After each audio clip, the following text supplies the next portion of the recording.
হরে কৃষ্ণ। সকল গর্ভবতী মায়েদের আমার সাদর প্রণাম।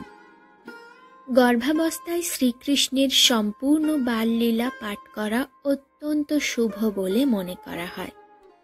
আগে প্রত্যেক ঠাকুমা দিদিমারা বলতেন যে এই সময়ে ভগবান শ্রীকৃষ্ণের আশীর্বাদের জন্য প্রতিটি গর্ভবতী মহিলার প্রতিদিন এটি শোনা উচিত। আজ আমি আপনাদের সবাইকে সেই বিশেষ গল্প শোনাব। আপনি দিনের যে কোনো সময় এটি শুনতে পারেন, তবে স্নান সেরে শ্রবণ করলে খুবই শুভ হয়। মায়েরা এটি সম্পূর্ণ পড়ার চেষ্টা করুন। তাহলে আসুন পরমেশ্বর ভগবান শ্রীকৃষ্ণের আশীর্বাদ প্রাপ্ত করার জন্য এটি শ্রদ্ধাপূর্বক শ্রবণ এবং পঠন করি। এটা 5000 বছর আগের কিছু কথা। এটি ছিল দ্বাপর যুগের সমাপ্তি। আজ মথুরার রাজা উগ্রসেনের বড় ছেলে তার কাকার ছোট মেয়ে দেবকীকে বিয়ের পর বাসুদেবের সঙ্গে বিদায় দিতে যাচ্ছিল। কিন্তু পথমধ্যে হঠাৎ আকাশ থেকে একটি আওয়াজ এলো, দেবকী বাসুদেবের অষ্টম পুত্রই তোমাকে হত্যা করবে। এ কথা শুনে কংস ভীষণ রেগে গেল। তিনি তার তলোয়ার উঠিয়ে দেবকীকে হত্যা করতে যাচ্ছিলেন। তখন বাসুদেব তাকে বাধা দিয়ে প্রতিশ্রুতি দিলেন যে আমাদের যা সন্তান হবে আমরা তা তোমাকে দেব, কিন্তু তুমি দেবকীকে ছেড়ে দাও। তখন কংস তার অনুরোধে রাজি হয়ে তাদের কারাগারে বন্দী করেন। তার পিতা উগ্রসেনের বিরোধিতা করলে তিনি তাকেও বন্দী করেন এবং স্বয়ং মথুরার রাজা হন। কিছুকাল পর দেবকী একটি পুত্র সন্তানের জন্ম দেন। কংস এ খবর পেয়ে তাকে নির্মমভাবে পাথরে ছুঁড়ে হত্যা করে। এইভাবে দেবকীর যেই পুত্র জন্ম নিত কংস তাকে হত্যা করত। দেবকীর সপ্তম পুত্র শেষনাগ যখন তার গর্ভে আসেন, তখন অনন্ত ভগবান যোগ মায়া দ্বারা দেবকীর গর্ভ টেনে তাকে বাসুদেবের দ্বিতীয় স্ত্রী রোহিণীর গর্ভে স্থাপন করেন, যিনি গোকুলে নন্দের বাড়িতে থাকতেন। মথুরায় খবর এলো দেবকীর গর্ভপাত হয়েছে। তখন দেবকী তার অষ্টম পুত্রের জন্য প্রস্তুতি নিচ্ছিলেন। এ সময় কংস কারাগারের নিরাপত্তা আরও জোরদার করেন। ভাদ্রপদ মাসের কৃষ্ণপক্ষের অষ্টমী তিথি, দিনটি ছিল বুধবার। রোহিণী নক্ষত্রে ঠিক মধ্যরাতে যখন চাঁদ পূর্ব দিকে উদিত হতে চলেছে, তখন ভগবান স্বয়ং কংসের কারাগারে আবির্ভূত হলেন। সম্পূর্ণ কক্ষ আলোকিত হয়ে উঠেছিল। বাসুদেব দেবকী হাত জোড়ো করে ভগবানকে প্রণাম এবং স্তুতি করলেন। তারপর তাকে শঙ্খ, চক্র, গদা, পদ্ম এবং চতুর্ভুজা মুকুট আভূষণ ইত্যাদি পরিহিত ভগবান তাদের আশীর্বাদ করলেন। বলো জয় কানহাইয়া লাল কি জয়। ভগবান বাসুদেবকে আরো আদেশ করলেন, আমাকে গোকুলে নন্দের বাড়িতে নিয়ে যাও। যশোদার ঘরে যে কন্যার জন্ম হয়েছে তাকে আমার যোগমায়ার সাহায্যে এখানে নিয়ে এসো। তারপর ভগবানের অনুমতি পেয়ে বাসুদেব শিশুটিকে একটি ঝুড়িতে নিয়ে চলে যাওয়ার জন্য প্রস্তুত হলেন। তার হাত পায়ের শেকল আপনা থেকেই খুলে গেল। যোগমায়া প্রহরী রাক্ষসদের গভীর ঘুমের মধ্যে ফেলেছে। তখন আকাশ মেঘলা ছিল এবং প্রবল বৃষ্টি হচ্ছিল, বিদ্যুৎ চমকাচ্ছিল। তখন অনন্ত শেষনাগ বাসুদেবকে অনুসরণ করেছিলেন, তার ফণা ছড়িয়ে একটি ছাতা ভগবানের ওপর রেখে। যমুনা নদীর জলস্তর ক্রমশ বৃদ্ধি পেতে লাগল। তার উচ্চ ঢেউ উঠে প্রভুর চরণ স্পর্শ করতে চেয়েছিল। তখন ভগবান বুঝতে পারলেন যে বাসুদেব অসুবিধার সম্মুখীন হচ্ছেন। তাই তিনি তার পা নামিয়ে যমুনা নদীকে আশীর্বাদ করলেন। যমুনার জলস্তর স্বয়ংক্রিয়ভাবে কমে গেল। বাসুদেব গোকুলে পৌঁছালেন। অতঃপর যোগমায়ার প্রভাবে গোকুলের সকলেই ঘুমিয়ে পড়লেন। শ্রী যশোদা একটি কন্যা হয়েছিল, কিন্তু তারা এ বিষয়ে অবগত ছিলেন না। বাসুদেব সোজা নন্দ ভবনে গেলেন। সেখানে তিনি যশোদার কাছে ভগবানকে শুইয়ে কন্যাকে তুলে নিয়ে ফিরে আসতে লাগলেন। বাসুদেব কন্যাকে নিয়ে মথুরা কারাগারে ফিরে এলেন। তারা ফিরে আসার সাথে সাথে কারাগারের দরজা পুনরায় বন্ধ হয়ে গেল। হাতকড়া হাতে ও পায়ে আগের মতো লেগে গেল। প্রহরীরাও জেগে উঠল। কন্যাটি জোরে জোরে কাঁদতে লাগল। খবর পেয়ে ছুটে এলো কংস। তিনি দেবকীর কাছ থেকে মেয়েটিকে ছিনিয়ে নিয়ে একটি পাথরে ছুঁড়ে মারার চেষ্টা করেছিলেন, কিন্তু তার হাত থেকে মুক্ত হয়ে মেয়েটি আকাশে চলে গেল। অষ্টভুজা দেবীর রূপ ধারণ করে কংসকে বললেন, যে তোমাকে বধ করতে চলেছে সে অন্য কোথাও জন্মেছে, এবং জোরে জোরে হাসতে হাসতে অদৃশ্য হয়ে গেল। একথা শুনে কংস খুব দুঃখ পেলেন, কিন্তু এখন তার শেষ সময় ঘনিয়ে এসেছে। তাই বিপরীত চিন্তার প্রতিরক্ষা মন্ত্রীরা পরামর্শ দিয়েছিলেন যে আশেপাশে জন্ম নেওয়া সমস্ত নবজাতক শিশুদের হত্যা করার জন্য রাক্ষস নিয়োগ করা উচিত।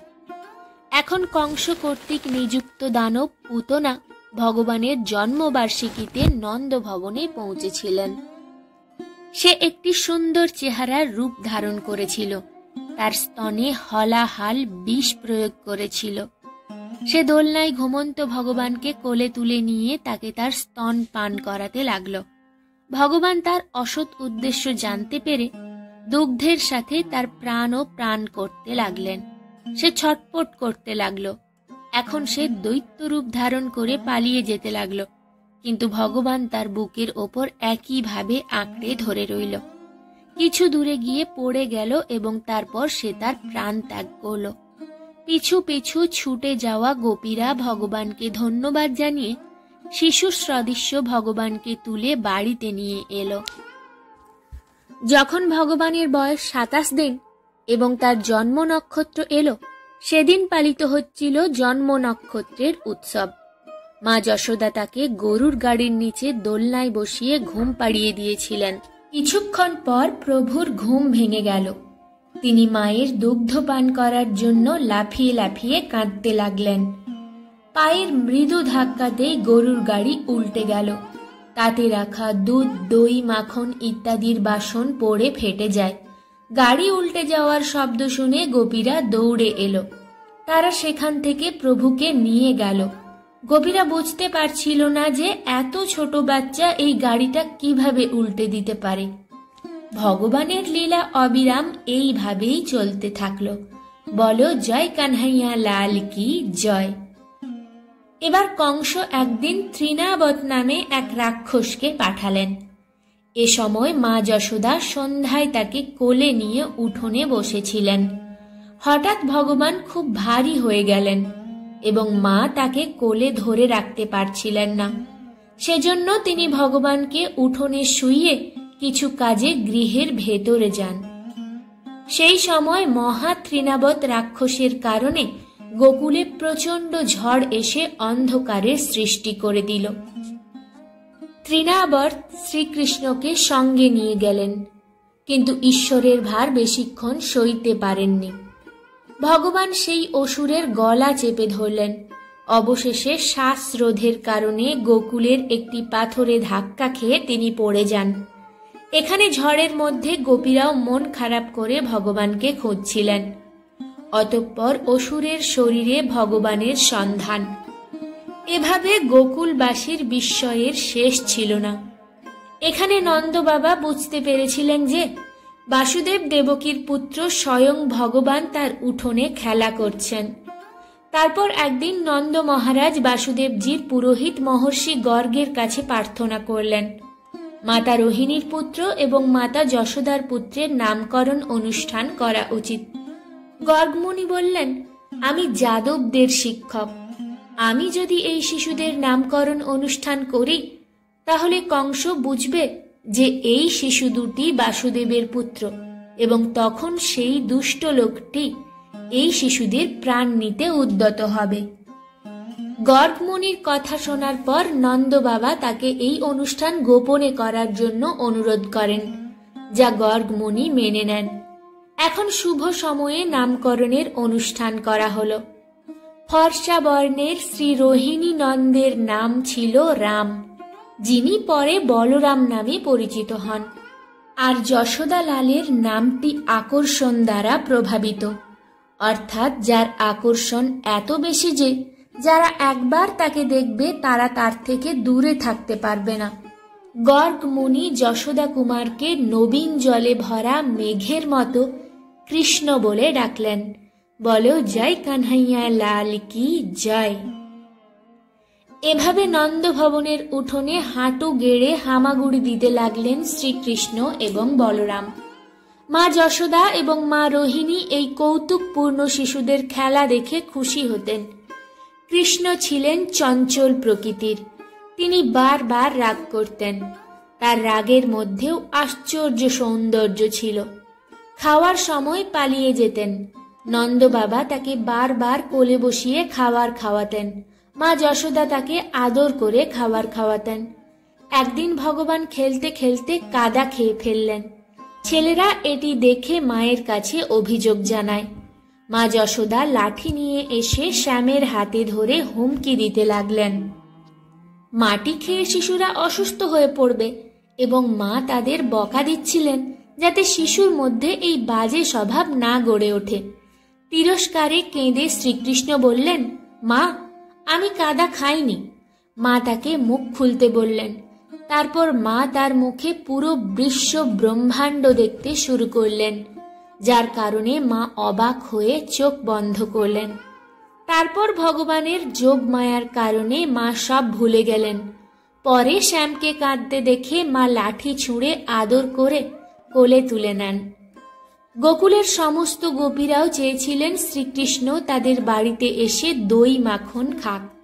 ভক্তবৎসল্য ভগবান তাদের ইচ্ছা জেনে তার সখাদের সাথে নিয়ে কারো বাড়িতে চুপচাপ লুকিয়ে থাকতেন।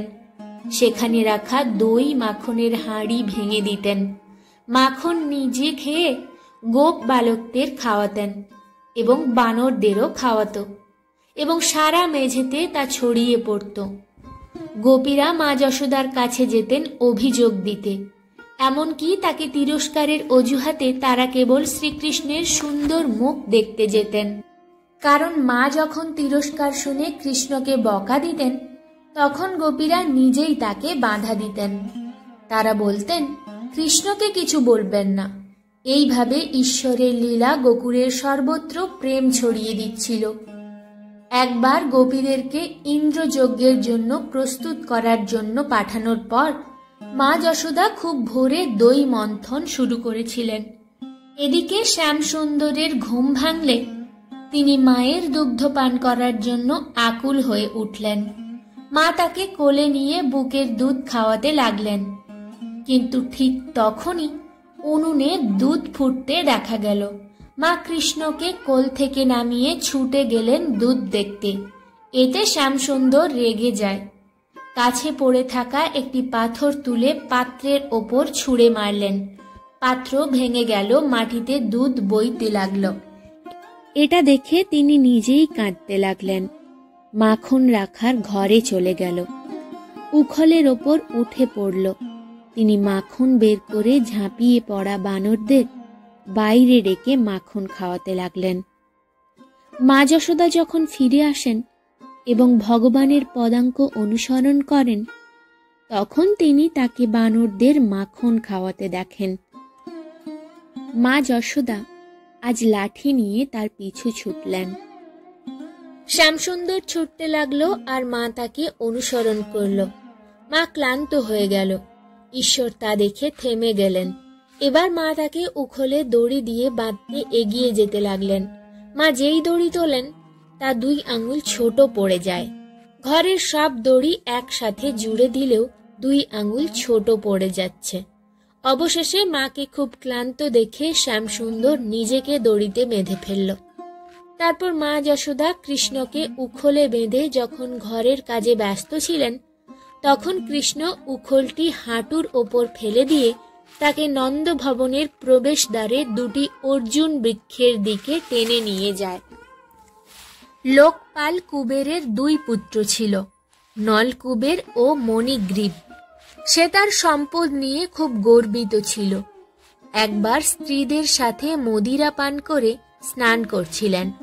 এ সময় সেখান থেকে দেবর্ষি নারদ আবির্ভূত হন। নারদ মুনিকে দেখে স্ত্রীরা সঙ্গে সঙ্গে বাইরে চলে গেলেন, কিন্তু কুবেরের দুই ছেলে সেখানেই দাঁড়িয়ে রইল। এই কারণে নারদ তাদেরকে অভিশাপ দেন, তোমরা বৃক্ষের মতো দাঁড়িয়ে আছো, তাই গোকুলে গিয়ে বৃক্ষ হয়ে যাও। দাপরে ভগবান অবতীর্ণ হলেই তোমরা রক্ষা পাবে।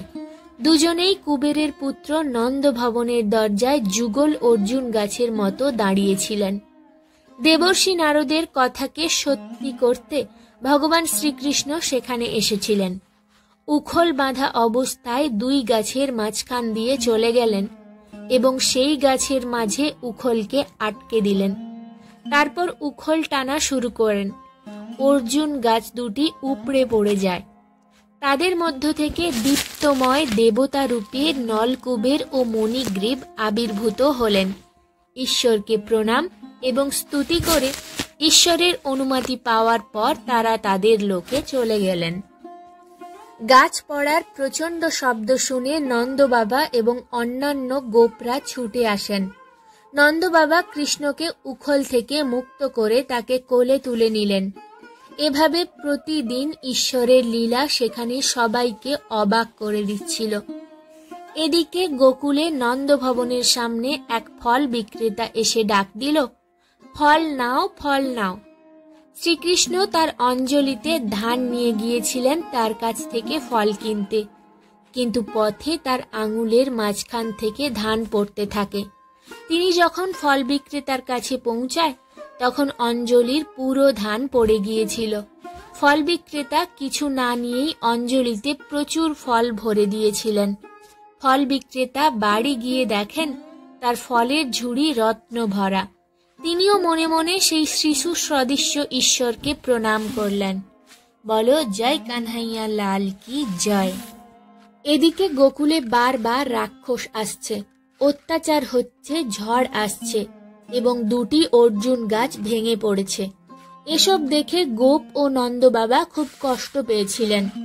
তিনি গোকুল ছেড়ে বৃন্দাবনে বসতি স্থাপন করার সিদ্ধান্ত নেন।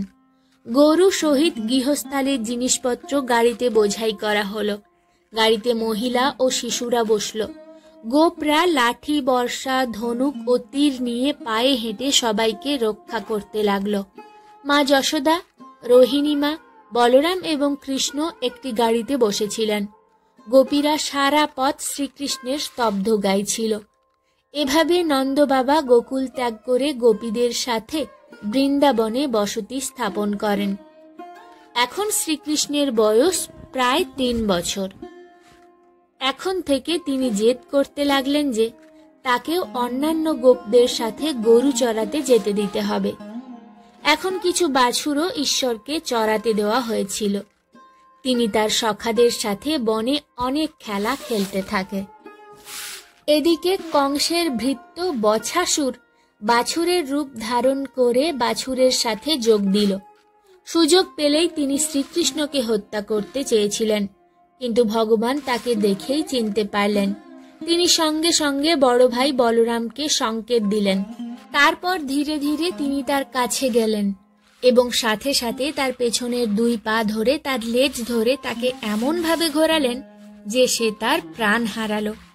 কিছুদিন পর কংসের দ্বিতীয় ভৃত্য বকাসুর, যিনি ছিলেন পুতনার ভাই, একদিন বৃহৎ বগলা আকারে বৃন্দাবনে একটি হ্রদের তীরে এলেন। বালকটি যখন তার বাছুরদের জল খাওয়ানোর জন্য সেই হ্রদে পৌঁছালো তখন পাহাড়ের চূড়ার মতো সেই বগলা দেখে তারা ভয় পেয়ে গেল। এদিকে বগলা চঞ্চুতে প্রভুকে তুলে নিল, কিন্তু ভগবান তার মুখে প্রবেশ করা মাত্রই সে আগুনের মতো উত্তপ্ত হয়ে গেল। বকাসুরের মুখ জ্বলতে লাগল। তিনি তৎক্ষণাৎ শ্রীকৃষ্ণকে ছেড়ে দিলেন। এরপর সে তার ঠোঁট দিয়ে শ্রীকৃষ্ণকে হত্যা করার চেষ্টা শুরু করে। তারপর শ্যামসুন্দর তার ঠোঁট ধরে একটি পা দিয়ে চেপে টেনে ধরল এবং বকাসুরের মৃত্যু হল। এবার রাক্ষস বধে খুশি হয়ে সমস্ত শিশুরা তাদের কানহাকে নিয়ে বাড়িতে ফিরতে লাগলো। এত অল্প বয়সে এত ভয়ঙ্কর রাক্ষসদের ধ্বংস করার পরেও ভগবান তার শিশু সদৃশ্য রূপে খেলার ভঙ্গিতে সমস্ত গোপদের সাথে বাছুরগুলিকে তাড়াতে থাকেন। ঈশ্বর ক্লান্ত হয়ে পড়লে কারো কোলে মাথা রেখে শুয়ে পড়তেন, কেউ পা টিপে দিত, কেউ হাওয়া দিত, কেউ তাকে ফল এনে দিত, কেউ গান গাইত, কেউ কিছু বাজাতো। এভাবে তাকে নানাভাবে খুশি করতেন। এভাবে গোপ বালকরাও তার সেবা করার সুযোগ হাতছাড়া করত না। এরপরে রাক্ষসদের রাজা মহামায়াবী ভ্রমাসুর ছিলেন কংসের বন্ধু। কংসের মঙ্গল করার চিন্তায় তিনিও ব্রজে আসেন। তিনি গোপ বালকদের রূপ ধারণ করেছিলেন। আজ সব গোপ বালকরা ভেড়া চোরের খেলা শুরু করেছে। কিছু শিশু তত্ত্বাবধায়ক, কিছু ভেড়া এবং কিছু চোর হয়ে গেল। যে শিশুরা চোর হয়ে যেত সে ভেড়া হয়ে যাওয়া শিশুটিকে নিয়ে কোথাও লুকিয়ে রাখত। ভ্রমাসুর চোর হয়ে গেল। যে বালকরা ভেড়া সেজেছিল এবং যারা চোর হয়েছিল তাকে তিনি একটি গুহায় রেখে একটি ভারী পাথর দিয়ে গুহার মুখ বন্ধ করে দিয়েছিলেন। এখন মাত্র 4-5টি বালক দেখা যাচ্ছিল। ঈশ্বর তার প্রতি সন্দেহ পোষণ করলেন। তারপর প্রভু তাকে ধরেছিলেন, কিন্তু এখন তিনি তার ভয়ানক রাক্ষস রূপে এসেছেন। কিন্তু ভগবান তার সঙ্গে যুদ্ধ করে পরাজিত করেন এবং তার সকল সঙ্গীকে গুহা থেকে বের করে দেন। একদিন পুতনা ও বকাসুরের ছোট ভাই অঘাসুর একটি বিশাল অজগর আকারে ব্রিজে আসেন। রাস্তার ওপর মুখ খোলা অবস্থায় এমনভাবে শুয়েছিলেন যে গোপ বালকরা পাহাড়ের গুহা মনে করে বাছুর সহ তার মুখে ঢুকে পড়ে। তারা এখন এটা বিশ্বাস করত যে কৃষ্ণ যখন আমাদের সাথে আছে তখন ভয় কিসের। কৃষ্ণও তাদের পেছন থেকে ডাকছিলেন যে এটি একটি অজগর, কিন্তু বালকরা তা শুনতে পায়নি। এখন তার সখাদের রক্ষা করার জন্য ভগবানও তার মুখে প্রবেশ করলেন। সেখানে পৌঁছানোর পর তিনি এত বড় হয়ে যান যে তার নিঃশ্বাস বন্ধ হয়ে যায়। শেষ পর্যন্ত মাথা ফেটে রাক্ষসের প্রাণ শক্তি বেরিয়ে গেল। সেই অসুরও এই দিব্য মুক্তি পেয়ে ভগবানের চরণে লীন হয়ে গেল। তার ওপরে সমস্ত দেবতারাও প্রভুর খেলা উপভোগ করছিল। একবার ভগবানকে পরীক্ষা করার জন্য ভগবান ব্রহ্মা সমস্ত বাছুর এবং গোপ বালকদের একটি গুহায় নিয়ে গিয়ে ঘুম পাড়িয়েছিলেন। ভগবান ব্রহ্মার ইচ্ছার কথা জানতে পেরে তিনি নিজে অন্যান্য বাছুর এবং বালকদের রূপ ধারণ করে সারা বছর সকল মায়েদের সাথে বসবাস করতে লাগলেন। পৃথিবীতে 1 বছর ভগবান ব্রহ্মার জন্য 1 মুহূর্ত মাত্র। তিনি যখন দেখলেন যে বাছুর ও বালকরা তার মায়ার নিদ্রিত হয়ে নিশ্চিন্তে ঘুমাচ্ছে এবং অপর দিকে ব্রিজে অন্য বাছুর ও বালকরা চতুর্ভুজা ভগবান বিষ্ণু রূপে রয়েছেন, সবকিছু আগের মতোই চলছে, তাই তিনি ঈশ্বরের কাছে ক্ষমা প্রার্থনা করলেন এবং সমস্ত বাছুর ও বালককে ফিরিয়ে দিলেন। বলো জয় কানহাইয়া লাল কি জয়। লীলায় আরও রয়েছে। একদিন শ্রীকৃষ্ণের সখারা তাকে বলেছিলেন যে তাদের লাল বন থেকে লাল ফল খাওয়ার ইচ্ছে হচ্ছে, কিন্তু সেখানে ধেনুকাসুর নামে এক রাক্ষস তার পরিবারের সঙ্গে বাস করে। সেখানে যাওয়া প্রতিটি মানুষের তারা হত্যা করে। ভগবান ও বলরাম মৃদু হেসে লাল বনের দিকে যাত্রা শুরু করলেন। সেখানে গিয়ে একটা গাছ ঝাঁকালেন। ধেনুকাসুর তাকে আক্রমণ করতে ছুটে এলে বলরাম তার পেছনের পায়ে আঘাত করে একটি গাছে এমনভাবে ছুঁড়ে ফেললেন যে সে একই সাথে মারা যায়। তার পরিবারের অন্যান্য সদস্যরাও সামনে থেকে যুদ্ধ করতে আসে, কিন্তু সব কিছুর অবসান ঘটিয়ে ঈশ্বর এখন লাল বনকে সবার জন্য সহজলভ্য করে দিয়েছেন। সত্যিই গোপ বালকরা খুব ভাগ্যবান ছিল, যারা শ্যাম সুন্দরের সাথে খেলা, বাঁশি বাজানো, নাচ গান করার সৌভাগ্য পেয়েছিল। দেবতারাও কখনো কখনো দূর থেকে তা দর্শন করতেন, যা কখনো মহান ঋষিদের নজরে আসেনি। পরব্রহ্মা পরমাত্মা শ্রীকৃষ্ণ গোপ বালকের রূপ ধারণ করে ব্রিজে গোপ বালকের নিয়ে গরু চড়াতেন, খেলাধুলা করতেন, ফুল তুলতেন, মালা বুনতেন, ফল সংগ্রহ করতেন এবং সমস্ত গোপ বালকদের আশীর্বাদ দিয়ে তাদের ধন্য করতেন। যমুনা নদীর তীরে এক সরোবরের কাছে সমস্ত গোপ বালক গরু চড়াত, কিন্তু সেখানে 100 মাথা বিশিষ্ট কালিয়া নামে এক বিষাক্ত সাপ বাস করত। কখনো ভুল করে গরু সেই সরোবরের জল পান করলে সেই বিষাক্ত সাপের বিষে প্রাণহীন হয়ে পড়ত। একদিন খেলার সময় ভগবান একই স্থানে ঝাঁপ দেন। সেখানে কালিয়া নাগ থাকতেন। কালিয়া নাগ খুব রেগে গেলেন এবং তিনি ভগবানকে দংশন করার জন্য তার শরীরের চারপাশে বেঁধে দিলেন। কিছুক্ষণ অজ্ঞান হয়ে পড়েন শ্যামসুন্দর। এটা দেখে গরুরা কাঁপতে লাগলো। গোপ বালকরা অজ্ঞান হয়ে পড়ে গেল।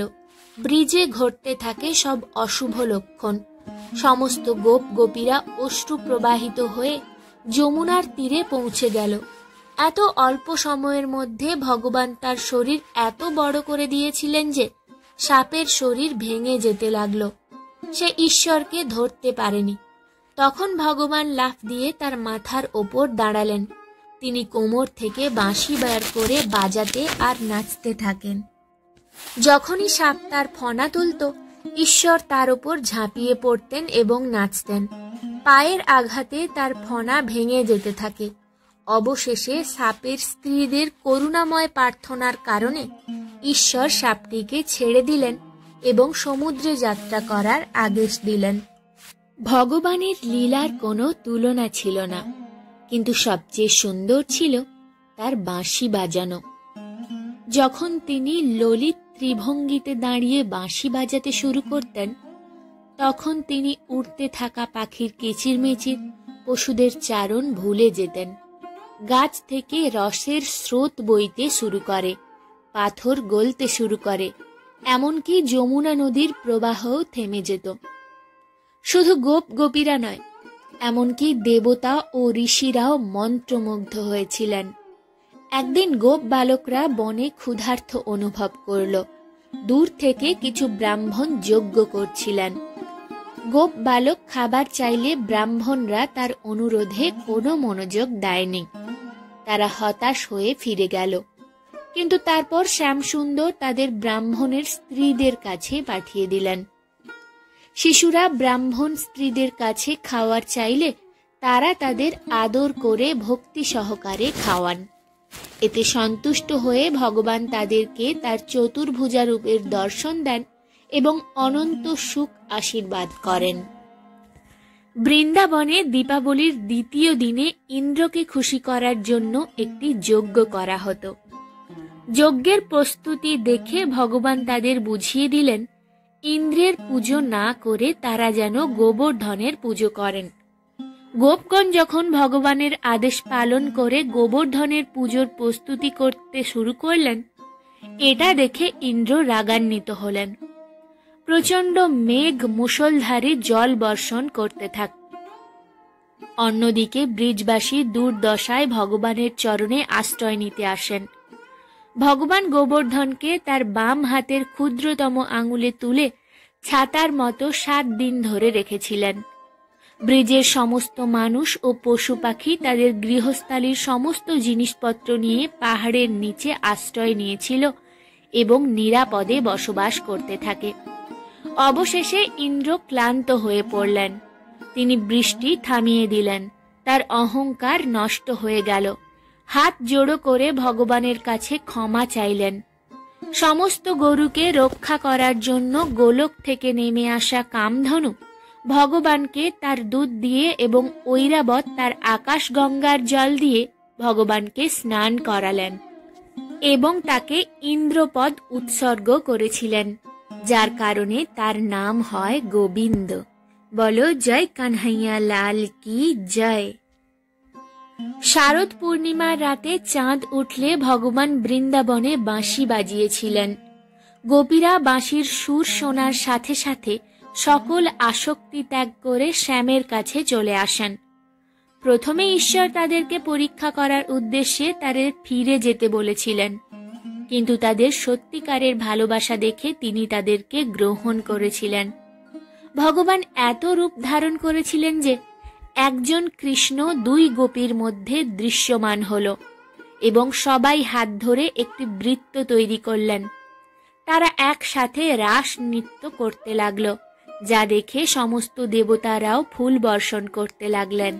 বলো জয় কানহাইয়া লাল কি জয়।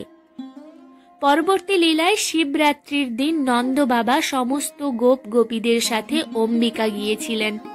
রাত্রে পুজো করা হয়। সবাই মন্দিরের বাইরে ঘুমিয়েছিলেন। তখন একটা অজগর জঙ্গলে এসে নন্দ বাবাকে পায়ের দিক থেকে গিলতে লাগলো। নন্দ বাবা চিৎকার করলে শ্রীকৃষ্ণ দৌড়ে এসে অজগরটিকে লাথি মারেন। তার পা স্পর্শ করার সাথে সাথে অজগরের শরীর থেকে একজন বিদ্যাধর আবির্ভূত হন। তিনি বলেছিলেন যে একজন ঋষির কুৎসিততায় হাসির কারণে ঋষি তাকে অজগর হওয়ার অভিশাপ দিয়েছিলেন। আজ সে ভগবানের স্পর্শে মুক্ত হয়ে তার লোকে ফিরে গেলেন। তারপর এলো হোলির উৎসব। বৃন্দাবনে বিচরণ করছিলেন শ্যামসুন্দর। তার সঙ্গে গোপীরাও উপস্থিত ছিল। তখন কুবেরের দাস শঙ্খচূড় নামে এক যক্ষ বৃন্দাবনে ঘুরে বেড়াতে থাকে। তিনি অত্যন্ত দুষ্ট চরিত্রের ছিলেন। তিনি গোপীদের অপহরণ করে পালিয়ে যেতে লাগলেন। গোপীদের ডাক শুনে শ্রীকৃষ্ণ এবং বলরাম তাকে অনুসরণ করলেন। ভাইদের আসতে দেখে যক্ষ গোপীদের ছেড়ে প্রাণ বাঁচাতে পালিয়ে যেতে লাগলো, কিন্তু তাকে তার কুদৃষ্টির ফল ভোগ করতে হয়েছিল এবং তার মৃত্যু হয়েছিল। এরপর কংসের ভৃত্য অরিষ্টাসুর অত্যন্ত হিংস্র ষাঁড়ের আকারে ব্রিজে উপস্থিত হন। বারবার গর্জন করে সে তার শিং দিয়ে দালানের দেওয়াল ভেঙে ফেলতে থাকে। তাকে ভগবান শ্রীকৃষ্ণ এসে যুদ্ধে পরাজিত করেন। অবশেষে কংস শক্তিশালী রাক্ষস কেশিকে ব্রিজের কাছে ফেরত পাঠান। সে একটি বড় ঘোড়ার আকারে আসে।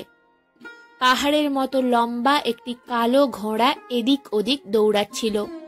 বারবার সবাইকে ভয় দেখাচ্ছিল, কিন্তু ভগবান শ্রীকৃষ্ণ তাকে পরাজিত করেন এবং তাকে মুক্ত করেন। এদিকে দেবর্ষি নারদ কংসকে বলেছিলেন যে শ্রীকৃষ্ণচন্দ্রই ছিলেন দেবকীর অষ্টম পুত্র, যাকে বাসুদেব নন্দের বাড়িতে রেখে এসেছিলেন। এখন কংস তার দাতব্য বিভাগের প্রধান আকুরকে ধনুষ যজ্ঞের জন্য কৃষ্ণ বলরামের সাথে নন্দকে আমন্ত্রণ জানাতে মথুরা থেকে ব্রিজে পাঠালেন। আকুর ঈশ্বরের একজন মহান ভক্ত ছিলেন। তিনি দুষ্ট কংসের কৌশলও জানতেন। ভাবলেন এই অজুহাতে ভগবানের চরণ দেখতে পাবে। এই জন্য তিনি বৃন্দাবন অভিমুখে যাত্রা শুরু করলেন। বৃন্দাবনে পৌঁছে তিনি ভগবানের পদচিহ্নের প্রণাম করেন এবং ব্রিজভূমি স্পর্শ করেন। তিনি ভগবানের সাথে দেখা করলেন এবং কংসের বার্তা বর্ণনা করলেন এবং নির্জনে ঈশ্বরকে বললেন কংসের চূড়ান্ত ইচ্ছা কি। ভগবান পৃথিবীর ভার দূর করার জন্যই অবতারণা করেছিলেন। তারা মহা আনন্দে মথুরা যাওয়ার প্রস্তুতি নিতে লাগল। ব্রিজের গোপীরা কাঁদতে কাঁদতে রথের কাছে পৌঁছে গেল। শ্রীকৃষ্ণ আশ্বাস দিয়ে সবাইকে ফিরিয়ে দেন। মথুরা পৌঁছে দুই ভাই শহর দেখতে গেলেন। সেখানে ঈশ্বর কংস পরিবারের জন্য কাপড় রং করতেন এমন একজন ধোপানির কাছ থেকে কাপড় চেয়েছিলেন, কিন্তু ধোপা প্রত্যাখ্যান করলে ভগবান তাকে তিরস্কার করলেন এবং তখন ভগবান বলরামজি এবং সমস্ত গোপরা তার গাড়ি থেকে তাদের পছন্দ মতো পোশাক পরলেন এবং এগিয়ে গেলেন। এরপর এক দর্জি তাদের দেখে তাকে ডেকে সেই সমস্ত লোকেদের আকৃতি অনুসারে সুসংগঠিতভাবে সমস্ত জামা কাপড় সেলাই করে দেয়, যা ঈশ্বর সন্তুষ্ট হন এবং অবিরাম ভক্তির বর দিয়ে আশীর্বাদ দেন। তারপর একজন মালি পরম ভক্তি সহকারে ভগবানের পুজো করলেন এবং তাকে ফুলের মালা পরিয়ে দিলেন। সবাইকে সাজিয়েছে। ঈশ্বর তার পরিবারের সম্পদ দীর্ঘদিন বৃদ্ধি থাকুক এই আশীর্বাদ করার পর উভয় ভাই আরো এগিয়ে যান এবং ধনুষ যজ্ঞের মণ্ডপে পৌঁছে যান। সেখানে তাকে রক্ষাকারী শক্তিশালী রাক্ষসদের হত্যা করার পর ঈশ্বর ধনুকের কাছে পৌঁছে তার স্ট্রিং বেঁধেছিলেন, যা এমন ভয়ানক শব্দ করেছিল যে ধনুষটি ভেঙে যায়। খবর পেয়ে কংস আরো কিছু সৈন্য পাঠায়, কিন্তু তাদের সবাই নিহত হয়।